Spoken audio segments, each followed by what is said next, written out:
Hey everyone, subscribe the channel, hit the notification bell, then you will be notified every time when I am on YouTube. Hello everyone, welcome back to YouTube channel, My Passion Teaching. So अब तक हमने HP TET का जो आपका paper आया था 26 अगस्त 2020 में जो हुआ है मैथमेटिक्स पोर्शन के 15 क्वेश्चन मैंने आपको डिटेल नॉलेज के साथ कवर करवा दिए थे।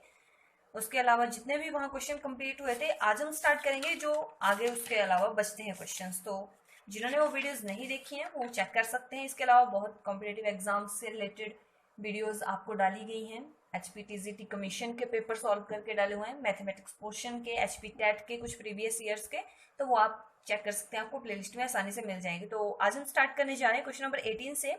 सो question number 18 is the square root of 2.56 will be. अब देखिए आपको देखो फॉर्मूला भी पता है और आपको ऐसे भी पता है कि 256 का जो स्क्वायर रूट होता है वो 16 होता है, तो ऑब्वियसली इसका आंसर ए ही होगा। लेकिन हम फॉर्मूला जो आपका होता है 2.56 मतलब जो हमारी बेसिक फॉर्मूला है उसके हिसाब से हम कैसे करते हैं, जो हमारी लास्ट से हम स्टार्ट करते हैं, फर्स्ट टू लेते हैं और फिर ये लेते हैं। तो 1 यहाँ आ जाएगा, 2 जो है वो ओनली 1 से ही उसको मल्टीप्लाई करेंगे तभी आ सकता है वो, ठीक है। सो यहाँ आ जाएगा 1 माइनस करेंगे 1.56, यहाँ पे ऊपर हम लिखेंगे जो चीजें आ रही है पहले हमने 1 से किए, ठीक है। अब नेक्स्ट टाइम में हम क्या करते हैं, जो 1 जो होता है उसको डबल कर देते हैं, दैट इज 2। अब देखो 26 जो है उससे अगर मैं इसको मल्टीप्लाई करूं तो 156 आ जाता है, यानी कि 26 यानी कि यहाँ पे 6 की जरूरत है हमें, तो 1 यहाँ पे पॉइंट भी लगेगा 1.6, ठीक है।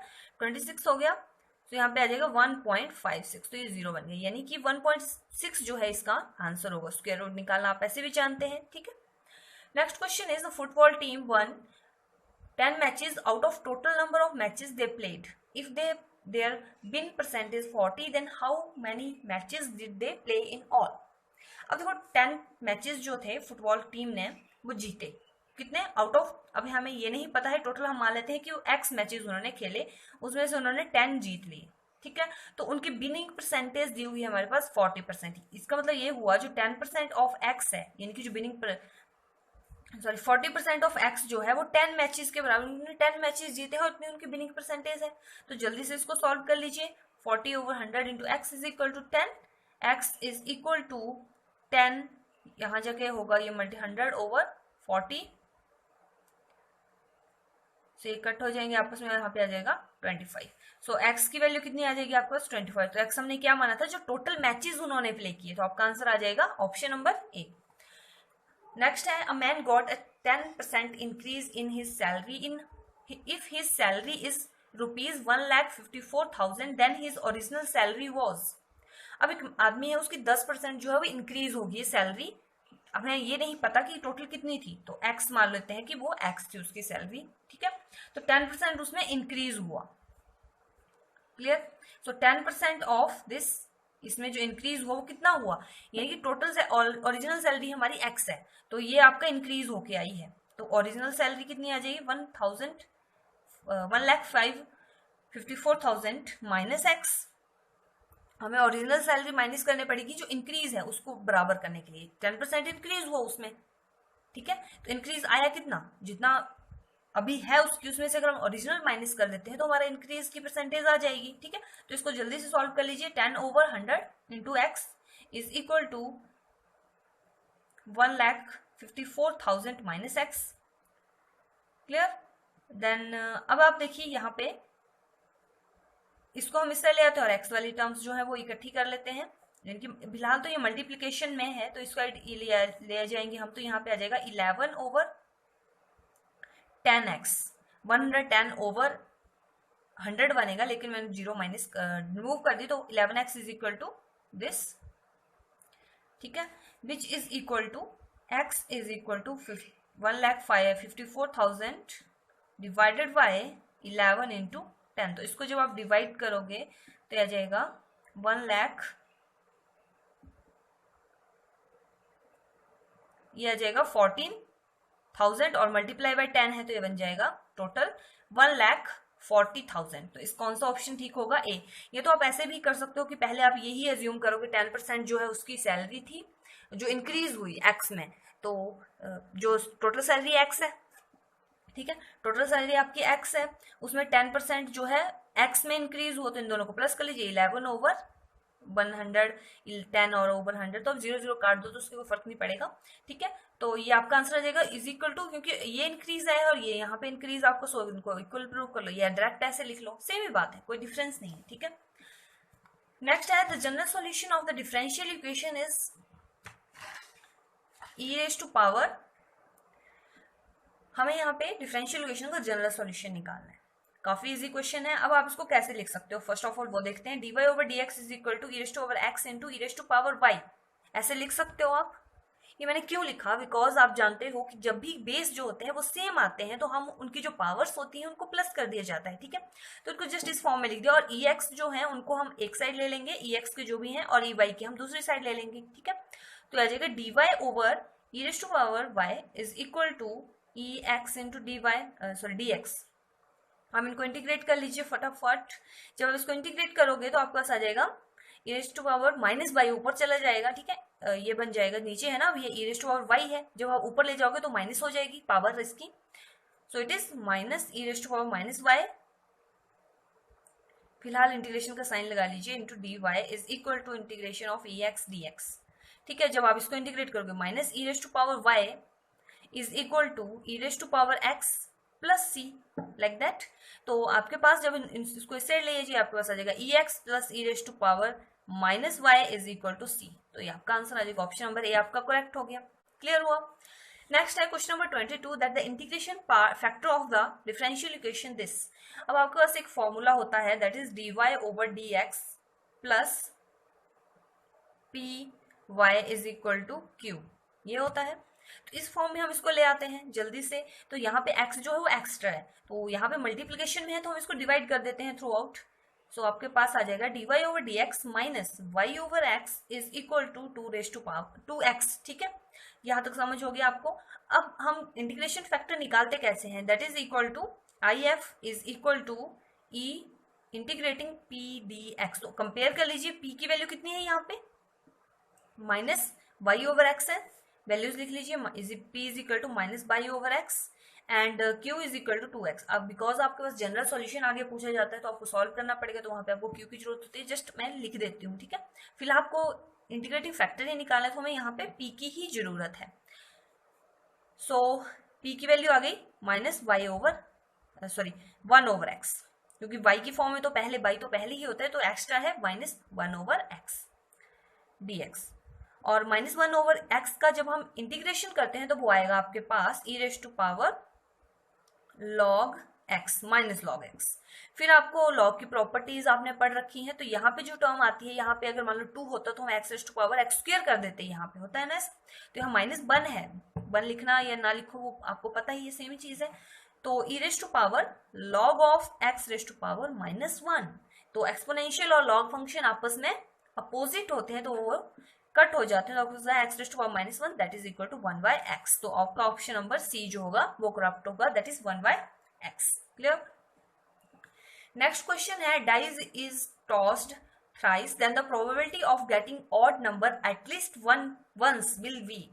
अब देखो एक डाई है, उसकी आउटकम आती क्या है, डाई होती है जो आप घर में खेलते भी हो, 1 3 4 5 6, डाई क्या है, लूडो खेलते हो आप, वही चीज डाई है, ठीक है, जिससे आपको फेंकते हैं और 1 2 3 4 5 6 आपके नंबर्स आते हैं, ठीक है।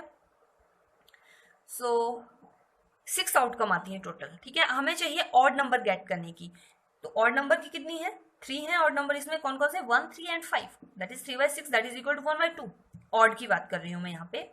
इवन के केस में भी सेम है, 2 4 एंड 6, तो 3 by 6 is equal to 1 by 2।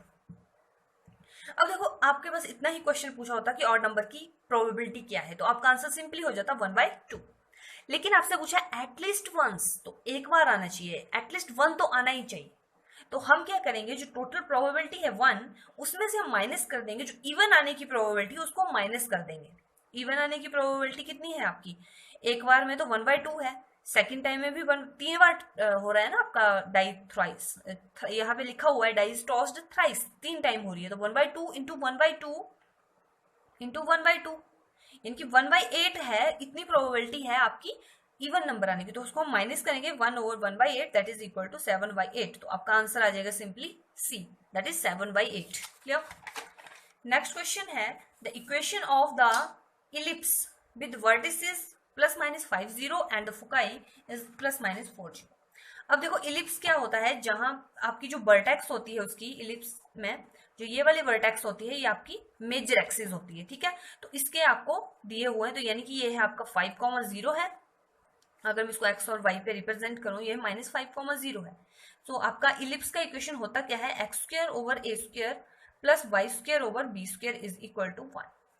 सो ये होती है आपकी ए की वैल्यूज, क्लियर। सो ए की वैल्यू कितनी आ गई हमारे पास, इसके according plus minus and plus minus 5। ए आ गया हमारे पास, हमें चाहिए बी। सो बी ए जो होता है वो होता है ए ई। आपने सेंट्रिसिटी भी पढ़ी हुई है, पढ़ रखी है। सो जो आपकी फोकाई होती है उसको हम ऐसे लिखते हैं, जैसे आपके प्लस माइनस 4 है कॉमा 0 है is equal to a e comma 0, ठीक है। तो ए ई की वैल्यू जो है आपके पास है 4। फिलहाल हम प्लस वाला अज्यूम कर रहे हैं। तो सेंट्रिसिटी कितनी आ जाएगी, ए की वैल्यू आपके पास 5, 4/5, ठीक है। अब आपके पास मैंने फॉर्मूला भी आपको बताया हुआ है। जब इलिप्स के केस में फॉर्मूला होता है 1 माइनस ये होता है B square over a square under root, ठीक है। तो फिलहाल हम इस अंडर रूट को रिमूव करते हैं, हम ई स्क्र लिखते हैं। तो ई स्क्र आपके पास कितना आ जाएगा, 4 square over 5 square is equal to 1 minus b square over a square आपके पास 5 स्क्र, ठीक है। तो जब आप इसको सॉल्व करोगे तो बी की वैल्यू आपके पास आ जाएगी प्लस माइनस और 3 प्लस माइनस 3, ठीक है। तो आपके पास दोनों वैल्यूज आ गई, ए की वैल्यू आ गई, बी की वैल्यू। तो ए की वैल्यू कितनी है हमारे पास 5, that is 25, x square over 25। तो ऑप्शन देखो एक ही है जिसमें एक्स स्क्वायर ओवर 25 आया और दूसरा 9 है, ठीक है। आपका यहाँ से भी क्लियर हो जाता, क्योंकि देखो थोड़ा चलो हमने क्लियरेंस के लिए कर लिया। जैसे आपके पास देखो वर्टिसेस थी मेजर एक्सिस की आपके पास दे रखी थी प्लस माइनस 5,0, ठीक है। तो आपका जो आपके 4 ऑप्शंस हैं तो उसमें तो एक ही ऑप्शन है जिसमें जो ए की वैल्यू जो है वो 25 रिप्रेजेंट कर रहे, तो सीधा आप आंसर यहाँ से भी लिख सकते थे। थोड़ा क्लियर करने के लिए, एग्जैक्ट कंफर्म होने के लिए हमने वो दूसरी भी वैल्यू निकाली, ठीक है। नेक्स्ट है, a letter is chosen at random from the word assassination, then the probability of the letter vowel is will be. तो टोटल असैसिनेशन में वर्ड है 13, ठीक है। तो हमसे पूछी हुई प्रोबेबिलिटी किसकी, वोवेल्स की। तो वोवेल कितने हैं, 1 ए कॉमा आई कॉमा ए कॉमा आई कॉमा ओ। अब वैसे टोटल 6 है, ठीक है। तो सिंपल सी बात है, 6 आपकी आउटकम्स आ गई, 13 आपके टोटल है, तो आपकी सिंपल आंसर आ गया ये। अगर आपसे इसी क्वेश्चन में कॉन्सोनेंट पूछे जाते तो कॉन्सोनेंट कितने हैं आपके पास, 7 है, तो 7/13 होती। या फिर आपके पास ऐसे दिया होता कि आपका एक वैल्यू दे दी होती कि इसमें कॉन्सोनेंट जो आएंगे वो 7, उसकी आने की प्रोबेबिलिटी जो है 7/13 है, तो आप दूसरे की निकालिए वोवेल्स की। तो 1 टोटल कितनी होती है प्रोबेबिलिटी, प्लस जो आपका 1 है वो होती है हाईएस्ट प्रोबेबिलिटी होती है, 1 से ज्यादा नहीं हो सकती प्रोबेबिलिटी। सो 1 माइनस आप और कॉन्सोनेंट के माइनस कर देते तो वैसे भी आपके पास वोवेल नंबर आ जाता, ठीक है। 1 माइनस अगर आपके पास दी होती तो ये निकाल देते आप, तो आपको सिंपली 6/13 आ जाता अगेन, ठीक है। क्वेश्चन करने के देखो बहुत से तरीके होते हैं, जो आपको इजी लगता है आप उससे प्रेफर कर सकते हो। क्वेश्चन नंबर 26 है, ये आपका एक फॉर्मूला है, जैसे आपको पता होता है कि sum of squares of natural numbers, आप जानते हो वो भी चीज। तो इसका सिंपली जो यहाँ पे क्यूब दिए हुए हैं इन सबके फर्स्ट नेचुरल नंबर्स के, तो आंसर जो होता है वो होता है n into n plus 1 divided by 2 whole power square, जो हम करते हैं होल पावर 2, ठीक है। ये इसका आपको फॉर्मूला है, वो आपको याद कर लीजिए। नेक्स्ट है, a wheel makes 360 revolutions in 1 minute, through how many radians does it turns in 1 second. अब एक व्हील है, व्हील तो आपको पता ही है सभी का, व्हील बस का जो भी है गोल है, ठीक है। सो जो है वो 360 रेवोल्यूशंस करता है 1 मिनट में, मतलब 360 बार घूमता है वो 1 मिनट में। तो आपसे पूछा है कि 1 सेकंड में वो कितने रेडियन टर्न लेगा, रेडियन मतलब कितना एंगल वो घूमेगा 1 सेकंड में। तो फर्स्ट ऑफ ऑल 360 जो रिवॉल्यूशंस हैं, ठीक है, वो कितने में आ रही है 1 मिनट में, यानी कि 60 सेकंड में। 1 मिनट की जो है उसमें 60 सेकंड ही होते हैं, इतना तो सभी को पता है। 360 रेवोल्यूशन उसके 60 सेकंड में हो गई, क्लियर। तो 1 सेकंड में कितनी रेवोल्यूशन लेगा वो, 360 divided by 60 which is equal to 6। तो इसका मतलब ये हुआ कि 1 सेकंड में मान लो यहाँ से एक व्हील है वो टोटल, तो यहाँ से स्टार्ट हुआ तो 1 सेकंड में 6 बार घूमेगा। क्लियर? तो हमें निकालना है एंगल,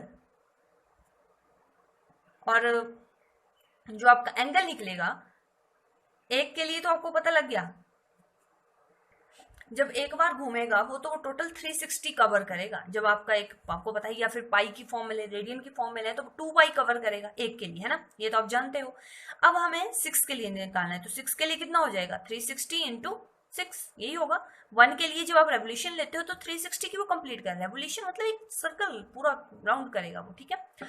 तो 6 के लिए 360 हो गई, और हमें निकालना है रेडियन में। तो रेडियन में हम कैसे निकालते हैं, पाई ओवर 180 से मल्टीप्लाई करना पड़ता है हमें जब हम एंगल को रेडियन में चेंज करते हैं। क्लियर? सो यहाँ पे आपके पास आ जाएगा 2 and this is equal to 12 pi. So option number C आपका करेक्ट हो जाएगा, ठीक है। नेक्स्ट है, इसको आपने इवेल्युएट करना है, इसको सॉल्व करना है, तो इसका आंसर होगा बी। कर पाओगे इसको आप सॉल्व? आपको देखो यहाँ पे थोड़ा मैं हिंट दे दूं, जैसे यहाँ पे 3 है, तो आप इसको ओपन करके देख लीजिए, 2 इंटू 3, दोनों की 5 हो गई, 3 से 3 तो यही कट हो गई आपकी, ठीक है। ठीक है, तो इसका आंसर ये आएगा, तो आप इसको चेक कर सकते हो। नेक्स्ट है सिंपलेस्ट फॉर्म ऑफ दिस। तो इसमें देखो 3 स्टेप्स होते हैं। तो फर्स्ट ऑफ ऑल जो हम ये जो 3 है नीचे आपके डिनोमिनेटर में, इनका एलसीएम लेते हैं। तो फर्स्ट स्टेप में क्या करते हैं, हम एलसीएम लेते हैं। तो आपका एलसीएम लिखेंगे हम 3, 6 एंड 4 का, तो इसका एलसीएम आ जाएगा आपके पास 24। फिर हम इसको क्या करते हैं, सेकेंड स्टेप में आपका जो आपके न्यूमरेटर, इसको मल्टीप्लाई कर देते हैं जो आपकी एग्जैक्ट रेशियो। तो यहाँ पे अगर आप मल्टीप्लाई करोगे, यहाँ पे 24 तो आपके पास आ जाएगा 8 रेशियो, यहाँ पे आप करोगे आपके पास आ जाएगा 4, और यहाँ से आप जब करोगे तो आपके पास आ जाएगा 6, ठीक है। अब हमारा जो लास्ट स्टेप होता है उसमें इन तीनों में जो इनका हाईएस्ट कॉमन फैक्टर होता है उससे इनको डिवाइड कर देते। तो हाईएस्ट कॉमन फैक्टर इसमें है 2, तो आपका आंसर आएगा 4:2:3। ऑप्शन नंबर ए करेक्ट हो, ठीक है। इसमें 3 स्टेप है, तो आपने वो अच्छे से देख लिए। लास्ट क्वेश्चन है आपका व्हेन एक्स इज, अब देखो यहाँ पे ये जो चीज है आपकी एक्स, अपने इसको देखिए कंफ्यूज नहीं होना। आप इसको देखो 1/x लिख सकते हो और इसको x लिख सकते हो, सॉरी क्यूब। जब भी हम इनकी चेंज करते हैं -3 को अगर आप 1 ओवर नीचे लेके जाओगे इसकी पावर, तो माइनस रिमूव हो जाता है, ये तो सभी जानते हैं, ठीक है। तो हम इसमें क्या करेंगे, इसको क्यूब भी करेंगे, यानी कि जो आपका है इसको क्यूब करेंगे, ठीक है, 3⁻3। तो आपके पास ऑप्शन फॉर्मूला क्या होता है, a³ plus b³ plus 3 into a²v, यानी कि x² ओवर 1/x प्लस ab² that is x into 1/x² which is equal to 3 into 3 into 3 is 27। तो x³ प्लस 1/x³ प्लस 3, इसको इसे कट करो, यहाँ पे बन गया x plus 1/x is equal to 27, ठीक है। तो ये आ जाएगा x³ प्लस 1/x³ प्लस, अब ये देखो इसकी वैल्यू हमारे पास दी हुई है, तो इसकी वैल्यू यहाँ पुट कर लो, 3 into 3 is 9 is equal to 27।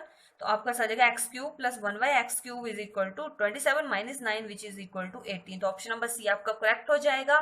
तो इसी प्रकार मैंने आपको सारे क्वेश्चन कंप्लीट करवा दिए, जो भी आपके अभी अगस्त में आपका पेपर हुआ है HP टैट का नॉन मेडिकल मैथमेटिक्स पोर्शन जो है मैंने आपको कवर करवा दिया है। इसके अलावा आपको कौन सी वीडियो, किस टॉपिक पे वीडियो चाहिए उसके बारे में आप कमेंट करके जरूर बताएं। सो आज के लिए इतना ही। होप आपको वीडियो अच्छी लगी होगी और आपको समझ आ गया होगा, तो वीडियो को लाइक करें। अगर कोई प्रॉब्लम है, इश्यूज हैं, तो आप कमेंट करके बता सकते हैं। चैनल को सब्सक्राइब करना ना भूलें ताकि आपको डेली अपडेट मिलता रहे। Thank you.